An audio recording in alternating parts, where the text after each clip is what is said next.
कहानी शुरू होती है। शांत समुद्र है।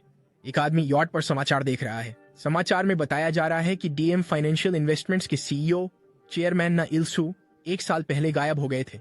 वे निवेश और आरण की बड़ी राशि लेकर चले गए। पीड़ित, जिन्होंने छोटी से लेकर बड़ी रकम तक गंवाई है, त्वरित जांच और चेयरमैन की तुरंत गिरफ्तारी की मांग कर रहे हैं। इस बीच पुलिस अंतर्राष्ट्रीय अधिकारियों से तुरंत रेड नोटिस मांग रही है।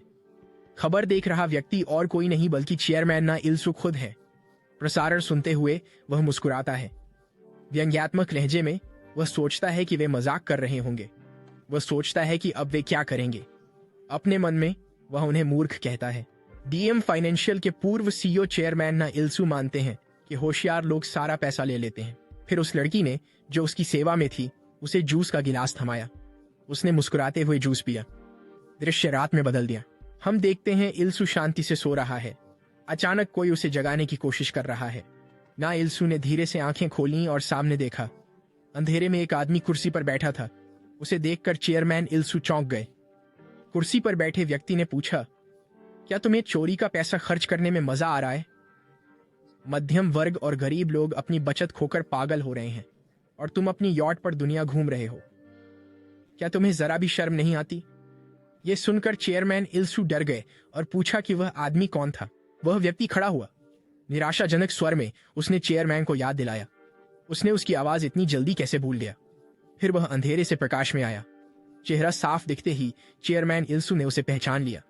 वह निदेशक किम मू ह्युक था। उसे पहचानते ही इल्सू और डर गए। उन्होंने पूछा कि वह यहाँ कैसे आया। निर्देशक किम मू ह्युक ने कहा कि वह तासन कैपिटल का कर्ज वसूलने आए हैं। यह सुनकर इल्सू डर गया। उसने कहा कि उसे समझ में नहीं आ रहा है। उसने दावा किया कि उसे कुछ भी पता नहीं है। चिल्लाते हुए चेयरमैन इल्सू ने अपने गार्ड्स को बुलाया। फिर देखा कि सभी बेहोश पड़े थे। मुस्कुराते हुए निदेशक किम मू ह्युक ने कहा कि घबराओ मत, वे तुम्हें कोरिया ले जाने नहीं आए हैं, वे सिर्फ अपना पैसा लेने आए हैं। फिर किम मू ह्युक ने चेयरमैन ना इल्सू को पैसे की सही रकम दिखाई। उन्होंने समझाया कि मूल राशि और लंबित वार्षिक ब्याज के लिए कुल राशि 320 अरब 20 लाख वॉन होती है। इल्सू को जमा करनी थी 470 अरब और 20 लाख वॉन की राशि। यह देखकर चेयरमैन इल्सू पूरी तरह से हैरान रह गए और अविश्वास में बोले, 470 अरब वॉन? किम मू ह्युक ने आगे कहा कि मौजूदा विनिमय दर के अनुसार यह लगभग 358 मिलियन डॉलर होंगे और इल्सू बस 350 मिलियन डॉलर जमा कर सकते हैं। घबराकर चेयरमैन इल्सू चिल्लाया कि उसके पास पैसे नहीं बचे। उसने सब कुछ यॉट खरीदने में खर्च कर दिया। उसने विरोध किया कि 1 साल का ब्याज मूल राशि से दोगुना कैसे हो सकता है। गुस्से में उसने उन्हें चोर कहा। उसने कहा, अगर वे कुछ लेना चाहते हैं तो यॉट ले सकते हैं। चेयरमैन इल्सू ने कहा कि यह असंभव है। निर्देशक किम मू ह्युक ने चेतावनी दी, शार्क के भोजन बनने पर कुछ नहीं मिलेगा। लेकिन चेयरमैन इल्सू चिल्लाए। उन्होंने कहा, पैसे के बिना जीने से मरना बेहतर है। उसने 150 बिलियन वॉन जमा करने के लिए कहा। उसने ब्याज को माफ करने की भीख मांगी। उसने कहा कि उसने पहले ही ब्याज चुका दिया था। वे केवल मूलधन वसूल करके भी लाभ में थे। उसने कहा कि बाकी निवेशक अपना पैसा छोड़ रहे थे। निर्देशक किम मू ह्युक ने कोई जवाब नहीं दिया। उन्होंने सांगी को चेयरमैन इल्सू को समुद्र में फेंकने का आदेश दिया। यह सुनकर चेयरमैन इल्सू चीख पड़े। उन्होंने रुकने की भीख मांगी। अगर वह मर गए तो वे पैसे नहीं ढूंढ पाएंगे। निदेशक किम मुस्कुराए। उन्होंने कहा कि भले ही पैसा न मिले जिसने तासन कैपिटल का गबन किया था, उदाहरण के लिए चुना गया ताकि दूसरे परिणाम समझ सकें। फिर निदेशक किम मू ह्युक ने आदेश दिया। उन्होंने कहा, अध्यक्ष इल्सू को पानी में फेंको। इस बार और गहरे। आदमियों ने अध्यक्ष को समुद्र में धकेल दिया। अध्यक्ष इल्सू ने चिल्लाया। निदेशक किम से रुकने की विनती की। वादा किया, जो भी कहेंगे करेंगे। निदेशक किम ने फिर अध्यक्ष को ऊपर खींच लिया। अध्यक्ष इल्सू ने तुरंत 350 मिलियन डॉलर जमा कर दिए। यह देखकर किम मू ह्युक ने मुस्कुराकर पुष्टि की कि 350 मिलियन डॉलर बिना किसी समस्या के जमा हो गए थे। इसके बाद निदेशक किम मू ह्युक और उनकी टीम ने अध्यक्ष इल्सू का धन्यवाद किया। गुस्से से लाल होकर अध्यक्ष इल्सू ने उन्हें कोसा। कहा, मैंने यह पैसा कुत्ते की तरह कमाया, आपने सब कुछ छीन लिया। निदेशक किम मू ह्युक ने मुस्कुराते हुए कहा, कभी मदद चाहिए तो संपर्क करें। फिर वे अपनी नाव में चले गए। थोड़ी ही देर में पुलिस वहां आ गई। उन्होंने अध्यक्ष इल्सू को चारों तरफ से घेर लिया। उन्होंने खुद को फिलीपींस कोस्ट गार्ड बताया। कोरियाई पुलिस के अनुरोध पर उन्हें इंटरपोल रेड नोटिस पर रखा गया था। उन्होंने चेताया, विरोध किया तो गोली मार देंगे। सब कुछ देखते हुए अध्यक्ष इल्सू ने सोचा, इन हरामियों की वजह से वह कितना कष्ट झेल रहे हैं। काम खत्म करके किम मू ह्युक टाइसन कैपिटल के अध्यक्ष चॉन सू मैन के घर गए। वहां अध्यक्ष चॉन सू मान, उपाध्यक्ष चॉन सू हान और चॉन सू मान के सबसे बड़े बेटे चॉन जो वॉन साथ में शराब पी रहे थे। चेयरमैन चॉन सू मैन ने मू ह्युक की तारीफ की। कहा, आपने बेहतरीन काम किया। इस पर निदेशक किम मू ह्युक ने विनम्रता से कहा कि उन्होंने बस निर्देशों और नीतियों का पालन किया। चेयरमैन चॉन सू मैन ने मू ह्युक के प्रयासों की तारीफ की, जिन्होंने दुनिया भर में यॉट पर भाग रहे व्यक्ति को पकड़ने और आरण पर ब्याज वसूलने का शानदार काम किया। उपाध्यक्ष चॉन सू हान ने उत्साहपूर्वक सहमति व्यक्त की। उन्होंने मू ह्युक को कंपनी को बड़े नुकसान से बचाने का श्रेय दिया। 470 अरब वॉन छोटी रकम नहीं थी। अध्यक्ष चॉन सू मैन ने कहा कि किम मू ह्युक ही भरोसेमंद व्यक्ति हैं। उन्होंने फिर से उनकी प्रशंसा की। तारीफ सुनकर चोन जुवोन खुश नहीं दिखे।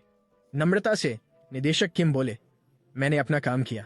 अध्यक्ष चॉन सू मैन ने फिर से याद दिलाया कि निजी समय में उन्हें चाचा कहकर बुलाएं, क्योंकि वे परिवार हैं। उपाध्यक्ष चेन सू हान ने भी शामिल होकर प्यार से मू ह्युक को अपनी प्यारी बहन चेन मीजिन का इकलौता बेटा कहा। अध्यक्ष चेओन सू मैन ने मू ह्युक को याद दिलाया कि यहाँ मौजूद सभी चेओन ताइसन के वंशज हैं और इसलिए वे सभी परिवार हैं। सुनते हुए निदेशक किम मू ह्युक ने दादा की तस्वीर देखी। वे चुपचाप सोचने लगे। उसने अपने नाना म्योंगडोंग के कर्ज के उद्योग के दिग्गज चॉन ताइसन के बारे में सोचा। अतीत में सबसे अमीरों को भी उनसे उधार लेना पड़ता था। उन्हें दक्षिण कोरिया के कर्ज के सम्राट के रूप में जाना जाता था। उसकी संपत्तियां नकद, निवेश, शेयर, स्टॉक्स, अचल संपत्ति, विदेशी धन आदि में फैली हुई थी। इनकी कुल राशि खरबों वॉन थी। लेकिन किम मू ह्युक को अफसोस था कि उन्हें कुछ भी नहीं मिला। यह संपत्ति चॉन ताइसन की जैविक संतानों, भाइयों चॉन सू मैन और चॉन सू हान और फिर उनके बच्चों को विरासत में मिली।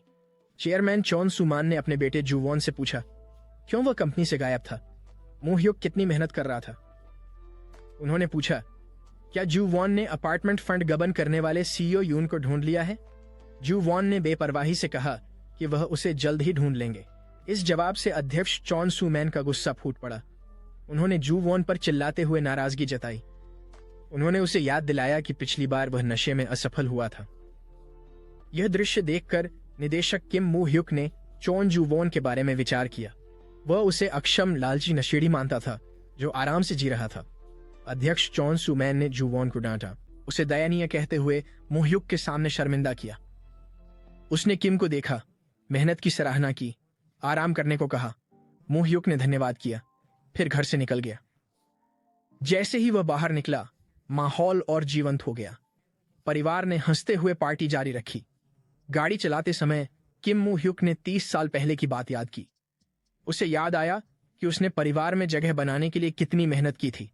हर काम किया और हर आदेश माना। इसके बावजूद वह चॉन परिवार का असली सदस्य नहीं बन पाया। गाड़ी चलाते समय उसके फोन पर एक रिमाइंडर आया। उसने दादी के पूर्वजों के संस्कार की याद दिलाई। उसने अपनी दादी को याद किया। माता पिता के बाद वही सहारा थी। आज से 30 साल पहले उनकी मृत्यु हुई थी। किम मू ह्युक अपनी दादी के श्राद्ध के लिए सामान खरीद रहे थे। उन्हें पार्क सांगी का फोन आया।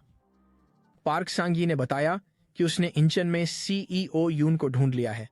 अध्यक्ष ने तुरंत उसे पकड़ने का आदेश दिया है। किम मू ह्युक ने कहा, यह काम जुवॉन ह्यांग का था। पार्क संगी ने बताया कि अध्यक्ष ने किम मू ह्युक को इसे खुद करने का आदेश दिया था। अध्यक्ष का आदेश पाकर किम मू ह्युक तुरंत चल पड़े। बिना देरी के किम मू ह्युक उस स्थान पर पहुंच गए। उसने फोन किया और पूछा कि संगी और बाकी टीम कहां है। अचानक बाकी टीम हथियारों से लैस होकर किम मू ह्युक को घेर लिया। उन्होंने व्यंग्य से कहा कि प्रमुख आ गए हैं। यह देखकर किम मू ह्युक गुस्से में आ गए। उन्होंने पूछा, तुम लोग क्या कर रहे हो? उसी समय पार्क संगी आया। वह मुस्कुराया और देर रात बुलाने के लिए माफी मांगी। गुस्से में किम मू ह्युक ने चिल्लाकर पूछा कि वह क्या कर रहा है। अचानक एक कार तेजी से किम मू ह्युक की ओर आई। वह तुरंत कूदकर बच गया। इसके बाद पूरी टीम ने हमला कर दिया। संख्या में कम होने पर भी किम मू ह्युक ने जोरदार प्रतिकार किया, लेकिन एक हमलावर ने जोरदार चोट मारी। वह जमीन पर गिर पड़ा। उसने पार्क सांग यी की ओर देखा। पूछा, तुमने ऐसा क्यों किया? बिना दया के एक और हमलावर ने किम मू ह्यूक के सिर पर मारा।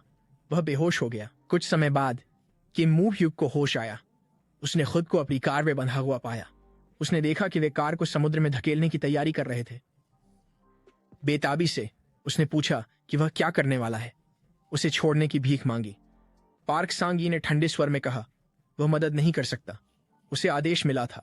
किम मू ह्यूक ने हताशा से पूछा कि यह आदेश किसने दिया था? क्या यह चेयरमैन चॉन मैन, चॉन हिन या चॉन जीवान थे? उसने सच्चाई जानने की मांग की। पार्क सांगी ने सवाल टाल दिया। उसने कहा, इससे फर्क नहीं पड़ता। उसने याद दिलाया कि वे सिर्फ आदेशों का पालन करते हैं। फिर उसने विदा ली। लोगों ने कार को पानी की तरफ धकेलना शुरू कर दिया। किम मू ह्यूक चिल्लाते रहे, विनती करते रहे। उन्होंने अनदेखी की, कार को समुद्र में धकेल दिया। कार डूबने लगी। किम के मन में कड़वे विचार उमड़ने लगे। क्या वफादारी से सेवा करने के बाद उसका अंत ऐसा ही होना था? उसे यकीन नहीं हो रहा था कि उसकी जिंदगी यूं खत्म हो जाएगी। उसने अपनी दादी को याद किया और दुखी हुआ। उसे उनका श्राद्ध करने का वादा याद आया। अब उसने सोचा, वह उनसे मिलने जा रहा है। सुबह हो चुकी थी। दृश्य समुद्र तट का था। एक लड़का बेहोश पड़ा था। वह किम मू ह्यूक था। वह अब युवा दिख रहा था। धीरे धीरे होश में आकर उसने सोचा, क्या वह जिंदा है? तभी अचानक एक लड़का आया और उसे लात मारी। वहां और भी लड़के थे। किम मू ह्यूक ने ताकत पाते ही सबको पीटना शुरू कर दिया। किम मू ह्यूक को समझ नहीं आ रहा था सब उसे क्यों मार रहे थे। अचानक एक लड़का चिल्लाते हुए आया। उसने हमला किया। मू ह्यूक ने जोरदार मुक्का मारा। लड़का जमीन पर गिर पड़ा। अपनी ताकत पर हैरान मू ह्यूक ने सोचा कि उसका शरीर हल्का है, मानो वह फिर से जवान हो गया हो। दो लड़के उस पर झपटे। मू ह्यूक ने उन्हें गिरा दिया। ये देखकर साथी और गुस्से में आ गए। सबने मिलकर हमला किया। हालांकि मू ह्यूक ने बिना किसी कठिनाई के उन्हें हरा दिया। इसके बाद उसने आखिरी दो लड़कों को भयानक नजर से देखा। उन्हें चेतावनी दी कि वे चले जाएं। उसकी भयंकर नजर से डरकर दोनों लड़के घबरा गए और बाकी के साथ भाग गए। थक कर किम मू ह्यूक बैठ गया। तभी एक और लड़का चिल्लाया, भागने वाले समूह को गालियां देते हुए, और चुनौती दी कि किसी भी समय वापस आए। लड़के ने मू ह्यूक की ओर देखा। कहा, वह लड़कियों से मिलने आया था, मगर यहां लड़के ही मिले। उसने मू ह्यूक को पसीना बहाते देखा। मजाक में सिगरेट दी। उसकी बेफिक्री देखकर मू ह्यूक को यकीन नहीं हुआ कि यह लड़का हाई स्कूल का छात्र है। फिर उसने देखा कि यह ली म्यूंग सू है, उसका मध्य विद्यालय का सबसे अच्छा दोस्त। एक और लड़के ने मू ह्यूक के कंधे पर हाथ रखा। उसने तारीफ करते हुए कहा, तुम सबसे अच्छे हो। तुमने अकेले ही सबको हरा दिया। मू ह्यूक ने पहचाना, वह पार्ट ह्यून सुंग था, मध्य विद्यालय का करीबी दोस्त। उसे याद आया कि ह्यून सुंग के पिता पुलिस वाले थे, इसलिए उन्हें कभी डर नहीं लगता था। उत्सुकतावश मू ह्यूक ने पूछा कि वे कहाँ हैं। म्यूंग सू सवाल सुनकर हैरान हुआ। उसने देखा कि मू ह्यूक ठीक है या नहीं। ह्यून सुंग ने कहा कि वे ग्वांगाली में हैं। मू ह्यूक और भी उलझन में पड़ गया। उसके उलझन भरे चेहरे को देखकर म्यूंग सू ने पूछा, क्या हुआ? क्यों सियोल की बोली में बात कर रहे हो? अजीब सवाल क्यों पूछ रहे हो? कहीं सिर तो नहीं मार लिया? म्यूंग सू ने मू ह्यूक का सिर पकड़ा और जांचा। फिर मजाक में कहा, यह पत्थर जितना सख्त है। मू ह्यूक ने पूछा, आज कौन सा साल और तारीख है? म्यूंग सू उलझन में था। उसने कहा, आज 21 सितंबर 1990 है। फिर पूछा, क्या मू ह्यूक को कहीं चोट लगी है? तारीख सुनकर मू ह्यूक का दिमाग तेजी से दौड़ा। उसे याद था कि वह समुद्र में गिरकर मरा था। फिर भी वह 30 साल पहले लौट आया था। ह्यून सुंग मू ह्यूक के विचारों से अनजान ने सहजता से कहा कि उसे भूख लगी है। म्यूंग सू ने सहमति जताई और रावण खाने का प्रस्ताव रखा, लेकिन मू ह्यूक का ध्यान अभी भी उस तारीख पर था। उस दिन का महत्व समझते हुए उसने सोचा कि उसे तुरंत घर जाना होगा।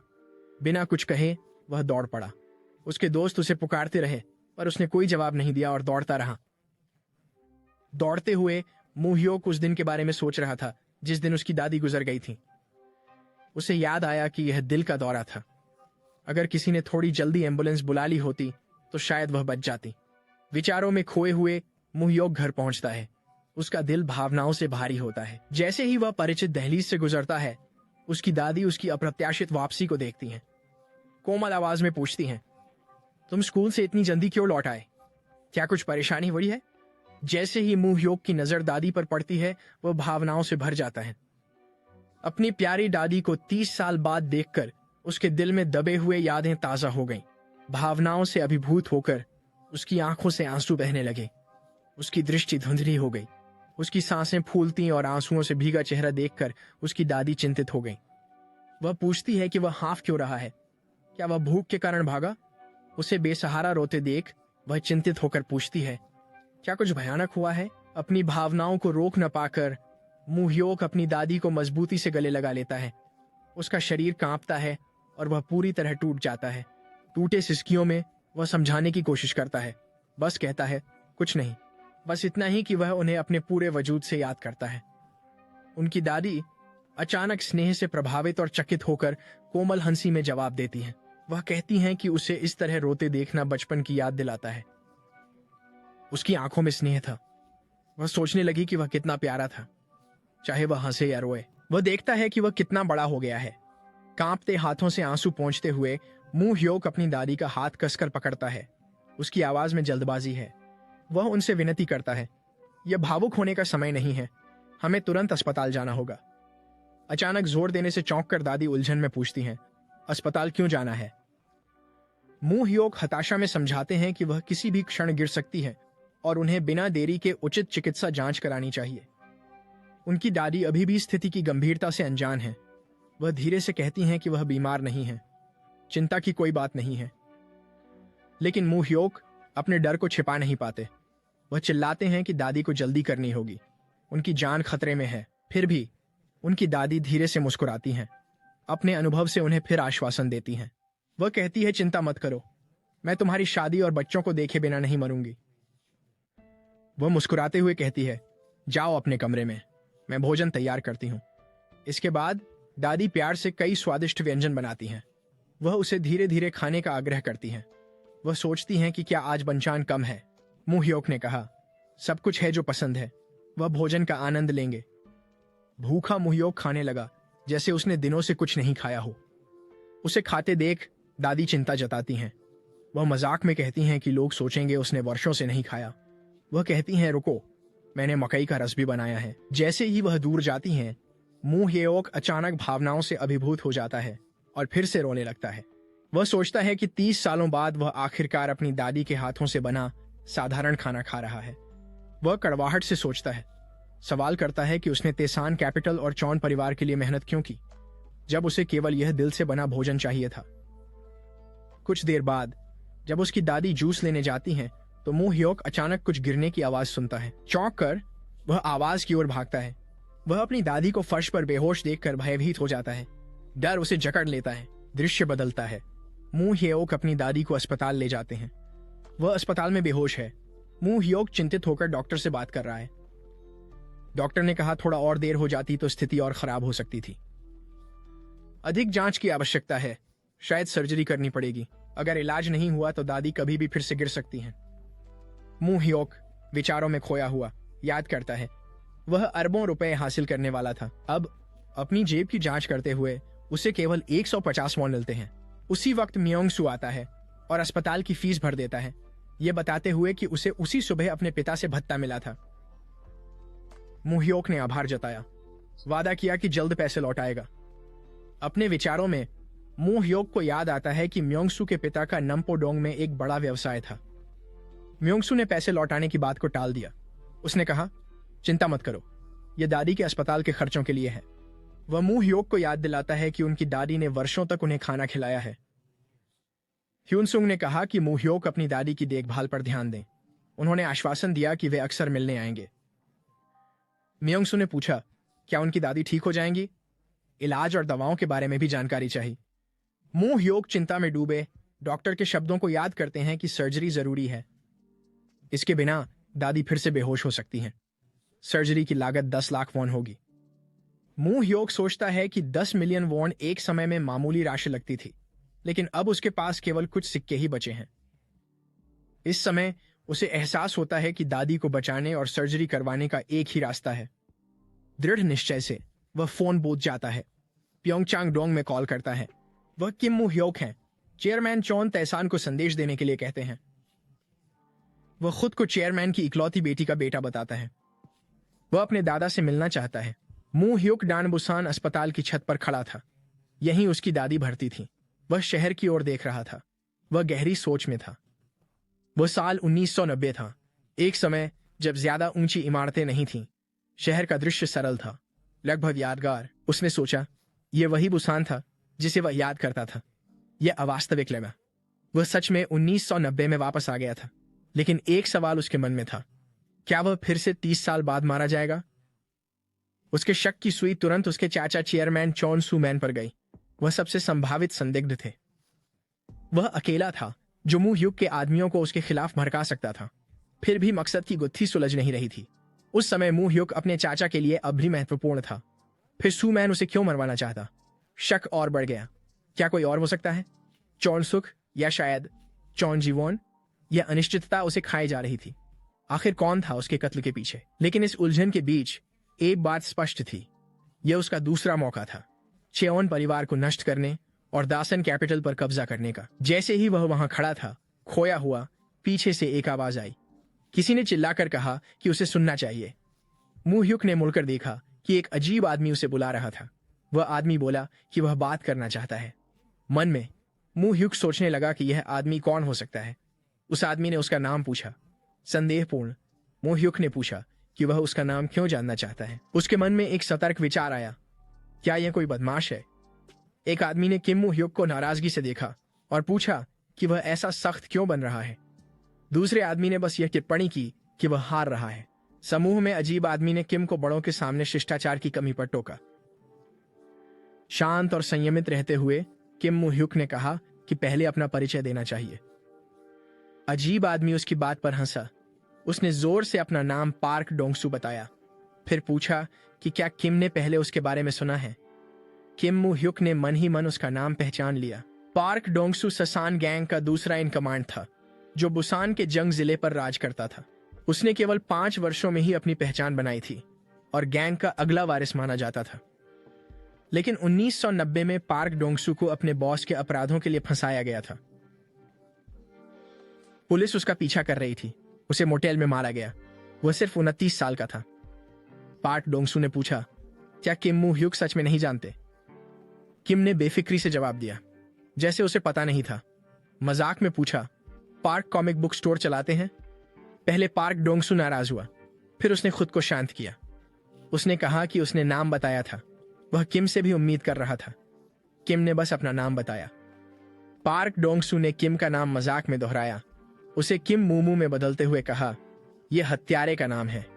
यह सुनकर किम मुह युक को गुस्सा आया। वह सोचने लगे, यह आदमी कितना बचकाना है। पार्क डोंगसू ने पूछा, क्या तुम कमरा 405 के अच्छे बच्चे हो? किम मुह युक ने उलझन में पूछा, क्या मतलब? पार्क डोंगसू ने बताया कि अस्पताल में किम की बातें हो रही थीं। कहा जा रहा था कि वह अपनी दादी का ख्याल रख रहा था। किम मुह युक ने कहा, वह उनकी इकलौती परिवार थी। यह स्वाभाविक था। पार्क डोंगसू ने सहमति जताई। फिर उन्होंने पूछा कि क्या किम अभी भी स्कूल में है, उसके यूनिफॉर्म की ओर इशारा करते हुए। क्या वह डोंगसान वोकेशनल हाई स्कूल में पढ़ता है? किम ने पुष्टि की और बदले में पूछा कि क्या पार्क डोंगसू एक गुंडा था। पार्क डोंगसू ने इसे नकारते हुए पूछा कि किम ऐसा क्यों सोचते हैं। किम ने कहा कि पार्क की हालत देखकर लग रहा था जैसे किसी ने उसे चाकू मारा हो। यह सुनकर पार्क डोंगसू चिढ़ गया। उसने झल्लाते हुए कहा कि जीवन में पुरुषों का 1-2 बार छुरा घोंपा जाना स्वाभाविक है। किम जैसे बच्चे नहीं समझेंगे। बड़ों की अपनी लड़ाइयां होती हैं। फिर पार्क ने पूछा, किम उसके सामने इतना शांत और निडर कैसे रह सकता है? किम ने बेफिक्री से पूछा, क्या उसे डरना चाहिए था? पार्क ने गुस्से में किम को बदतमीज कहा। वह खींच गया था। किम मुह युक पास आए और अपनी शांति बनाए रखते हुए बोले, क्या अब मैं जा सकता हूं क्योंकि बातचीत खत्म हो गई है? पार्क डोंगसू ने अंततः उसे जाने दिया। किम के जाने से पहले पार्क ने उसका नाम मखौल उड़ाते हुए कांग मुमू कहकर पुकारा और कहा कि अपनी दादी का ख्याल रखना और हम फिर मिलेंगे। यह सुनकर किम मुह युक को फिर से गुस्सा आया। पार्क ने उसका नाम बदल दिया था। जैसे ही किम सीढ़ियों से उतरा, उसके विचार पार्क डोंगसू पर थे। इस समय गैंग अभी तक राष्ट्रीय शक्ति नहीं थी, लेकिन यह छोटी भी नहीं थी। किम ने सोचा कि पार्क डोंगसू एक दिन काम आ सकता है। किम मुह युक अपनी दादी के केबिन में गए। वहां एक आदमी था। उनकी दादी ने उनकी ओर मुड़कर कहा, कोई उनसे मिलने आया है। जैसे ही आदमी ने मुह युक को देखा, वह उसे पहचान गया। उसने सोचा, यह निर्देशक है। वे बाहर जाकर एक कॉफी हाउस में बात करने लगे। वहां आदमी ने कहा, मैं हा मयोंग हुन हूं। मैं अध्यक्ष चोन ताइसान के लिए काम करता हूँ। मोयुक को पहले से पता था। हा म्योंग हुन उसके दादा के विश्वास पात्र थे। अध्यक्ष ने उन पर आखिरी सांस तक भरोसा किया था। अपने पिछले जीवन में हा म्योंग हुन ने उसे उसकी दादी के अंतिम संस्कार में उसके नाना के बारे में बताया था। हा म्योंग हुन ने मोहयुक से कहा कि उसे सियोल चलना होगा। मोहयुक ने पूछा कि अध्यक्ष खुद क्यों नहीं आए। मोहयुक की आत्मविश्वास से हैरान होकर हा म्योंग हुन ने सोचा कि यह असामान्य है। उसे लगा कि मोहयुक कोई दिखावा नहीं कर रहा था। हा म्योंग हुन ने बताया कि अध्यक्ष बहुत व्यस्त हैं। मोहयुक ने स्पष्ट किया कि वह मिलने की बात नहीं कर रहे थे। वह अपनी मां किम्मी जिन के बारे में बात कर रहे थे। मोहयुक को पता था कि अध्यक्ष नहीं आएंगे। वह उम्मीद कर रहा था कि वह इस विचार पर हंसेंगे। मोहयुक ने जोर देकर कहा, अध्यक्ष उनकी मां के स्मारक स्थल पर भी नहीं गए। अगर अध्यक्ष मिलना चाहते हैं तो पहले वहां जाएं। यह सुनकर हा म्योंग हुन चुप हो गए, जवाब देने में असमर्थ। मोहयुक ने अपने पिछले जीवन की याद की। उसके पास कोई विकल्प नहीं था। वह अनाथ था। हा म्योंग हुन ने अंतिम संस्कार के खर्च उठाने की पेशकश की। उसे अंतिम संस्कार के बाद सियोल जाना था। अध्यक्ष ने वादा किया था कि उसकी जीविका का ध्यान रखा जाएगा। उस समय अपने दादा की मदद के बिना उसे स्कूल छोड़ना पड़ता, लेकिन इस बार चीजें अलग थीं। अब उसे सच्चाई पता थी। मोहयुक ने दृढ़ता के साथ हा म्योंग हुन से कहा कि अगर अध्यक्ष मिलना चाहते हैं तो उन्हें खुद आना होगा। मोहयुक खड़ा हुआ, निर्देशक को शुभकामनाएं दी और चला गया। हा म्योंग हुन बेचैन महसूस कर रहा था। उसे आश्चर्य हुआ कि यह उपस्थिति क्या थी। मोहयुक को सिर्फ मुसीबत खड़ी करने वाला मानना शायद गलत था। उसने कुछ और देखा। अध्यक्ष की बेटी किम्मी, जिनका बेटा साधारण नहीं था। अस्पताल लौटकर मोहयुक ने अपनी दादी को सब कुछ बताया। हैरान होकर उन्होंने पूछा कि क्या सच में अध्यक्ष ने उसे सियोल आने को कहा था। मोहयुक ने पुष्टि की। उन्होंने कहा कि पहले अध्यक्ष को मां से मिलने जाना होगा। यह चौंकाने वाला था। 17 साल हो गए, उसने समाधि स्थल का दौरा नहीं किया। दादी ने झिझकते हुए पूछा, क्या वह जानता है कि उसकी मां के पिता कैसे थे। मोहयुक ने कहा उसे पता था। वह सियोल में काम करता है। उसने माना कि उसने नंबर पर कॉल किया था, वही नंबर जो उसने छुपाया था। हैरान होकर उसकी दादी ने विरोध किया। उन्होंने कहा कि उसे अपने दादा का सम्मान करना चाहिए। लेकिन मोहयुक ने पूछा, क्यों? आखिरकार उस आदमी ने उन्हें 17 साल तक नजरअंदाज किया था। दादी ने कहा, ऐसा नहीं कर सकते। मोहयुक ने उन्हें गले लगाया, कहा, चिंता मत करो, बस अपनी सेहत का ध्यान रखो। तुम हो तो और किसी की जरूरत नहीं। अपने दिल में उसने वादा किया, इस बार वह उसे खुश करेगा। पिछले जीवन में उसने उसे खो दिया था, लेकिन इस बार नहीं। इस बीच सियोल में अध्यक्ष चोन ताजान ने हा म्योंग हुन से पूछा। उन्होंने मोहयुक का संदेश दोहराया। अगर अध्यक्ष मिलना चाहते थे तो उन्हें स्वयं आना होगा। हा म्योंग हुन ने पुष्टि की। मोहयुक उनसे मां के कोलंबेरियम में मिलेंगे। अध्यक्ष उसकी हिम्मत पर मुस्कुराया। क्या मोहयुक निडर है या मूर्ख? फिर भी उसकी दिलचस्पी जाग उठी थी। वह खुद बुसान जाने का इच्छुक था। उसे देखना था कि मोहयुक कैसा व्यक्ति है। अगर वह उपयोगी हुआ तो उसे बहुत काम करवाएगा। दृश्य बदलता है। किम मोहयुक विद्यालय पहुंचता है। थके गलियारे और छात्रों की चहल पहल हवा में है। जहां कभी युद्ध का माहौल था, अब वहां पुरानी यादें ताजा हो रही हैं। कक्षा में प्रवेश करते ही वह म्योंगसू की चिंतित नजरों से मिलता है। म्योंगसू की आवाज में चिंता है। वह मोहयुक की दादी के बारे में पूछता है। उसकी भौहें सिकुड़ जाती हैं। मोहयुक ने हल्के से सिर हिलाया, थोड़ी राहत के साथ आभार व्यक्त किया। उनकी दादी को अस्पताल से छुट्टी मिल गई है। फिलहाल वह ठीक है। उसे सुकून मिलता है यह जानकर कि किसी ने परवाह की। माहौल को हल्का करने की कोशिश करते हुए म्योंगसू मुस्कुराया और मजाक में सुझाव दिया कि वे आज कक्षा छोड़कर पूल हॉल चलें। उसका प्रयास स्वाभाविक लगता है, जैसे पुराने समय में। लेकिन जैसे ही मोहयुक किताब निकालता है, वह रुक जाता है। उसकी उंगलियां पन्नों को छूती हैं। मन में एक अजीब विचार है। 30 साल बाद स्कूल लौटना किसी सपने जैसा लगता है। दूसरे मौके का भार उस पर है। वह खुद को संभालता है। वह प्रलोभन ठुकरा देता है, दृढ़ता से जवाब देता है, कक्षा पर ध्यान देने को कहता है। उसकी आवाज में दृढ़ता है। कक्षा में सदमा फैल जाता है। आंखें चौड़ी हो जाती हैं, मुंह खुल जाते हैं। यह मोहयुक नहीं था जिसे वे जानते थे। म्योंगसू पूरी तरह से हक्का बक्का मोहयुक को गले लगाता है, नाटकीय रूप से हकलाते हुए। वह दुनिया के अंत की बात करता है। म्योंगसू को अपने दोस्त की गंभीरता समझ नहीं आती। बाकी सभी को यह चमत्कार लगता है। मोहयुक के मन में उलझन आती है, फिर स्पष्टता आ जाती है। वह अपने छोटे स्वरूप को याद करता है। पढ़ाई में दिलचस्पी नहीं थी।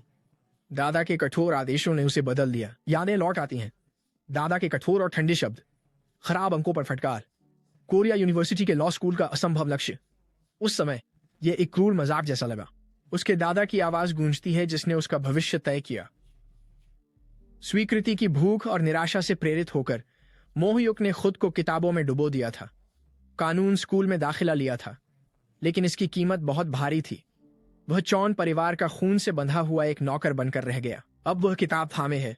वह मन ही मन कसम खाता है, इस बार सब अलग होगा। वह अपने लिए पढ़ेगा, दूसरों की अपेक्षाओं के लिए नहीं। कक्षा के बाहर कुछ लड़के बेपरवाह होकर बातें कर रहे थे। उनकी बातें रुक जाती हैं। एक क्रोधित शिक्षक उन्हें अंदर जाने के लिए चिल्लाते हैं। चौंक कर वे अपनी सीटों पर भागते हैं। तभी शिक्षक कमरे में घुसते हैं। कक्षा खड़ी होती है और झुकती है। शिक्षक की नजरें मोहयुक पर टिक जाती हैं। गुस्से से उसका चेहरा कठोर हो गया। वह मोहयुक की तरफ बढ़ा।